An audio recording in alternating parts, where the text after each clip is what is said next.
Welcome back to Ginger's Kitchen, in this case, Ginger's Place. I'm going to be cleaning my shower floor. Older tile, and it is a challenge to keep clean, so here we go.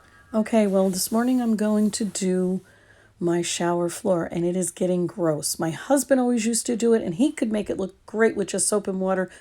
I purchased baking soda and peroxide at my local Dollar Tree, so let's see how this is going to work. Okay, well, the baking soda's on there. I'm going to put the peroxide in. The floor actually looks a little bit worse than it is because the light in here is so dark. There's no light in the shower. So here we go. Now it looks a little bit better because I did it with a mop first, but now I put more baking soda on and I'm going to scrub it with a broom. So let's see if the broom makes a difference. I bought that at the dollar store as well.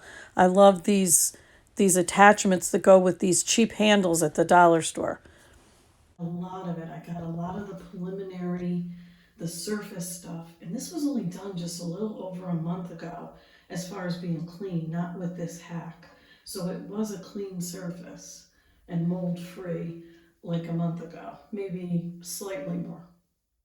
So after really scrubbing with the broom and the bristles of the broom, I think it looks a lot better. And I'll show you the result. So I'm going to work on it some more on the walls and stuff, but as far as the floor, I think there's a really huge difference.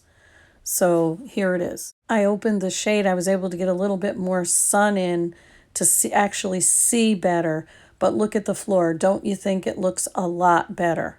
I do. So it works. And I bought everything at the dollar store, so you can't beat that. There's a little bit in the corners I'm going to keep working on, but look at this floor. I will get it to where I want it to be. So thank you for viewing my video. I hope you like and subscribe. And until next time, thank you for visiting Ginger's Kitchen, Ginger's Place.